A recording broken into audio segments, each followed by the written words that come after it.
Lecture 65. This is Statics Revisited, the sliding ladder problem. We talked about statics back in lecture 33. But at that time we were not equipped with angular momentum, and so we could not cover the full gambit of statics problems that you would normally encounter. So an important contribution to statics is, of course, rotational motions or torques, and so that's what we're going to implement here today. So here is the ladder problem illustrated. We have a ladder of length L leaned up against a frictionless wall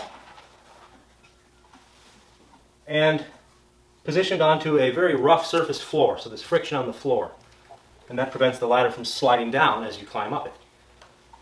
So we're interested in knowing, well, how high up can we climb before the ladder starts to slide? We're going to assume that the ladder is of negligible mass, and so that all the mass is on the person walking up the ladder, and we'll denote that distance up the ladder as r. So that's along the length of L.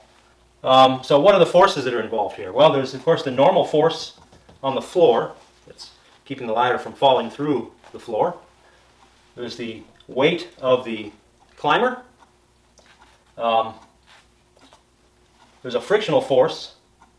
So you can see that if this ladder were to try to slide, friction would oppose it in this direction, the positive direction, as I've drawn here. There's also a normal force on the wall, which is keeping the ladder from falling through the wall. Okay, and that's pretty much it in the simplest example of it. So what can we say about it? Well, Newton's second law is where we're going to get our information from. And if I call this the x direction and this the y direction as usual, then the sum of the forces, that's a terrible sum sign. Let me try that again. The sum of the forces in the x direction, right? Well, let's do the y direction first. I think that's a little easier.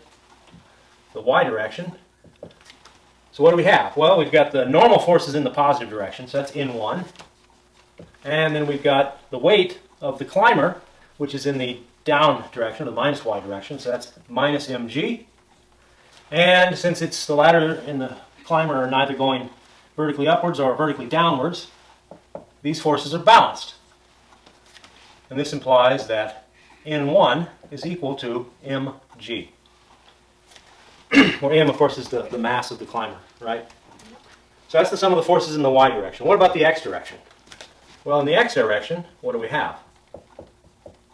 We've got the frictional force is in the positive x direction, so I'll write that first. And in the negative x direction, we have the normal force of the wall onto the ladder. So minus N2. And since these are in equilibrium, right, they're static, they're not moving, right, not accelerating, this will be equal to 0 as well. And this implies that the frictional force is equal to N2, the normal force on the wall, or from the wall. That's thunder. So that's, of course, this is the kind of stuff that we did in lecture 33. Now the new stuff are the torques. And so as it turns out, that in a plane, if you can determine the sum of the torques at any given point, then you know everything you need to know about the torques in that plane. Okay? That I'm not going to prove, but it's just true. So usually the game you're playing with these kind of problems is finding a point where it's going to be easiest to calculate torques. And so we're going to start with what I call the traditional approach, okay? And we're going to pick this point O, which I've labeled right here. That's at the base of the ladder, where the ladder meets the floor, okay? All right. And why is that a good point to choose? Well, because we have this force, the frictional force, and the normal force in one, right, have a 0 lever arm there. So these forces times their lever arm, right? Remember, the lever arm is always this, it's the distance to the point where, from the rotation point to the point where the force is applied in a direction perpendicular to the force, okay? So there's 0 here, so those don't contribute anything to the torque at that point. The only thing that's contributing to the torque at that point is the weight of the climber and the normal force from the wall. So let's look at those in a little more detail. So what is the weight of the climber doing? Let's move my... I'm just going to draw it and then I'll erase it, but let's just look at it. So here's the point O, we called it, and we've got this climber up here, and he's applying a force, or she, in this direction. So this is their weight, right? So the x direction, right, as I've drawn it here, is the direction where the lever arm is going to be. So what is the lever arm in this case? We know what the force is, it's just the weight. But the lever arm, if this is the angle theta, right, then the lever arm will be R, how high up the ladder he's gone, that's the hypotenuse of this little triangle, right, times the cosine of theta. So it's this length right here. So this we can replace with some force, which we'll call weight, and the lever arm here is R cosine of theta. So that's applying a torque. So let me just write sum of the torques about O is equal to minus mg times the cosine of theta. So that's one torque, and that's going to tend to rotate it in the clockwise direction. What other torque do we have? Well, N2, the normal force of the wall onto the ladder, right? You can see that that force is pushing the ladder, trying to rotate it around in a counterclockwise direction. So let's draw that real quick. So we've got this point here. The normal force is up some distance, h, the height of the ladder, right? Let's do it like this, maybe. So here's that normal force, N2. So the lever arm, if I wanted to draw it, right, it's going to be this distance here. So let me draw it in purple. These are not the easiest things to represent. This is the lever arm distance here. And there's the normal force. So that's the action that we're doing, right? So what is this length equal to? It's just the height of the ladder, right? This height right here. What height is that? Well, if we look at this and we construct a triangle, oops, I got the wrong pen. If we construct a triangle out of this, what do we have? I have to draw it again. Here's the base, here's the wall. I get you to draw it the same height, but that's okay. Really messing this up, huh? Unclear? Here's the normal force, right? N2. Here's the angle theta. This is, the ladder has a length L, right? So our hypotenuse of our triangle is L, right? Here's our right angle, right? This is our angle theta. So this distance, h, is just equal to L, the hypotenuse, times the sine of theta. Okay? Okay. And so that'll be plus N2, whatever the magnitude of that force is, times the lever arm, L sine theta. It could have been clearer, but you see the idea of it though, right? If I'm pushing on the ladder from, just imagine someone standing up near the top. Maybe there's a window here and somebody opens up the window and they push on the ladder in the same direction that N2 is going, right? If this point here is fixed, what kind of rotation is that going to make? It's going to make this counterclockwise rotation, right? Yes. And that is kind of balancing out this rotation caused down here, right? Where if I'm right here. The weight of this guy standing on the ladder is causing the ladder to want to rotate, want to go down, which would cause it to rotate in a clockwise direction. So this counterclockwise direction and clockwise direction are kind of balancing each other out, okay? Because we assume the ladder's not rotating, at least that's the condition we're imposing, so this should be equal to 0, right? If it was rotating, now we'd be talking about dynamics, and this would be equal to the moment of inertia times the angular acceleration, right, in radians per second squared.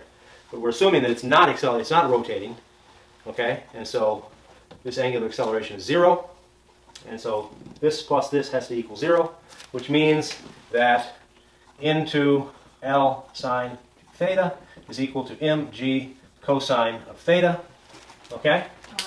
So now we can start substituting some stuff in.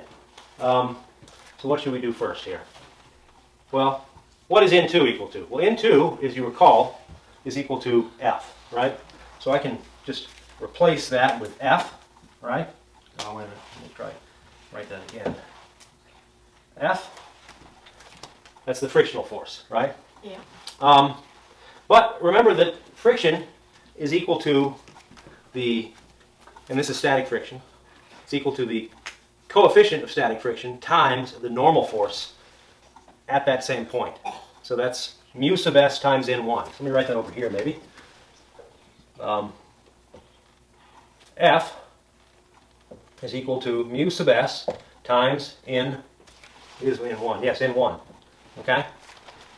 It's at the same point, right? That's what's keeping it from sliding out, right? I mean, once it starts sliding, we don't have rotations anymore. It's not going to rotate, obviously, but we can think of it as if it's rotating, okay? All right. So now we can replace F with mu sub s in 1. So let's do that. Mu sub s in 1. All right, that's making some progress. But in 1, we have something for that as well, right? We have this. In 1 is just equal to mg, right? Yeah. So, because the weight of the ladder, right, the guy standing on the ladder, if I were to put a scale right here at the base of the ladder, and the ladder's mass is negligible, Yeah. then what that scale would read would be the weight of this person. Okay? All right. So I can make this substitution that n1 is just equal to m times g. So we do that. Getting somewhere now. So we still have the mu s, which is the static coefficient of friction, times mg. And if we look at the left and right hand sides, we see that we have the mass, and we have mg on both sides. Those can cancel out, right? You just divide them out, so they disappear. Yeah. Goodbye.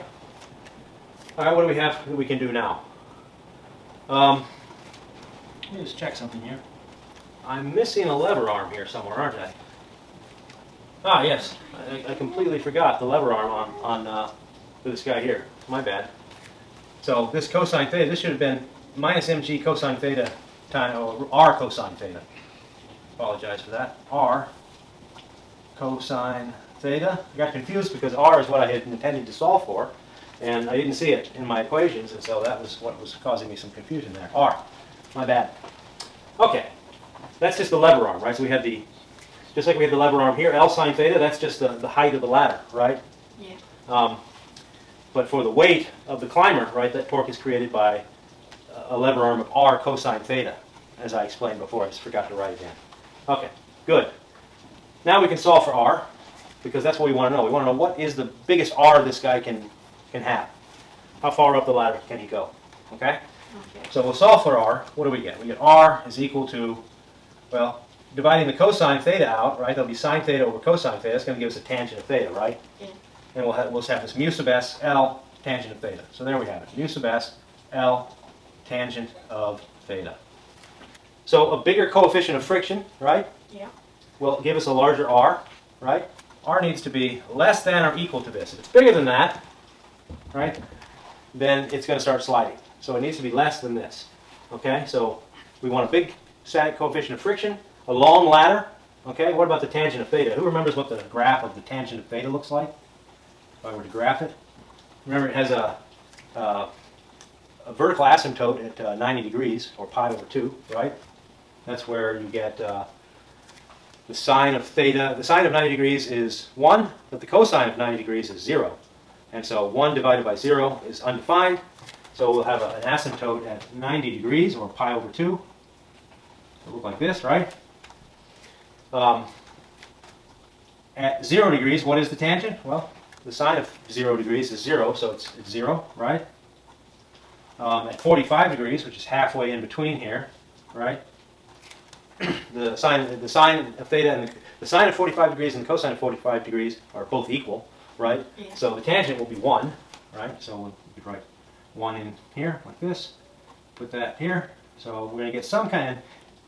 What's going to happen as it gets closer to 90 degrees? Well, the sine of 90 degrees is getting bigger. The cosine of 90 degrees, or as you approach 90 degrees, is getting smaller. So we have a big number divided by a small number. That makes for a really big number.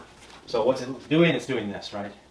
It's kind of asymptotically approaching infinity. I don't know if that's the best drawing, but I think that's right, though. That looks good.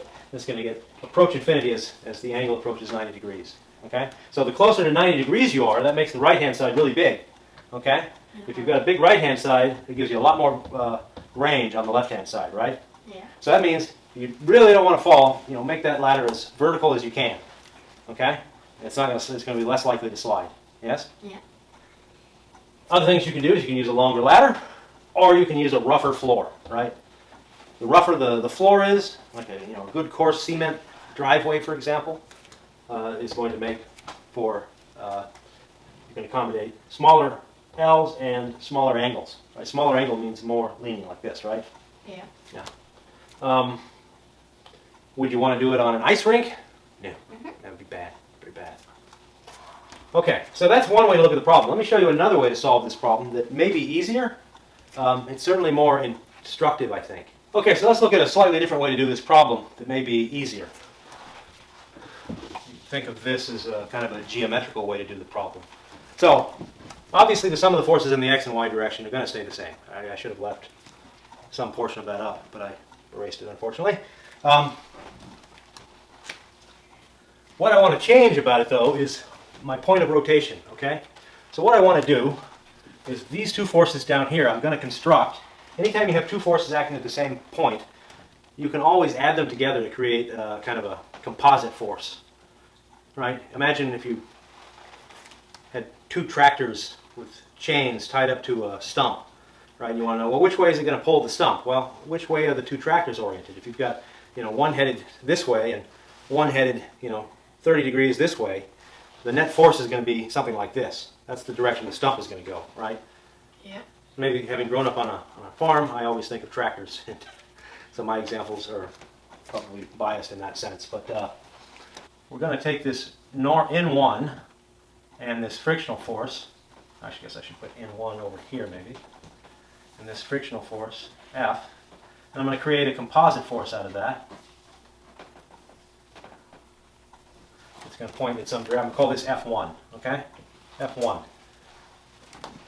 Now additionally, going up my ladder, maybe I should draw the ladder in purple, to distinguish it from the forces. At some point, R in that direction, right, we'll have mg, right? That's the weight. And then of course we have, I'm going to draw just a little farther out, we have the normal force, which we call N2. Yeah, N2. So what I want to do is I'm going to move mg just a little bit over. I'm going to move it over here. Remember, we can climb up and down this ladder as far as we want. Here's mg. I'm going to just make a line and extend each of these force lines out like this. I'm going to let this one extend out like this. And I'm going to let this one will actually, because we're assuming that everything is in balance, there are no torques, right? Everything should line up very nicely such that, here's my F1. I'll just redraw it right there, okay? So I just extend that force out as well. And they're all going to meet at some point, okay? If they're balanced. I'm going to call that point P. So I'll put a little thing here and I'll call this P. Okay, and so what we can do is we can consider the sum of the torques. We'll consider this our point of rotation, because like I told you before, if you can pick any point in the plane and you can find out what the sum of the torques are about that point, you can use any point you want, basically. Always pick a convenient point, and so I'm picking a slightly different point than normal.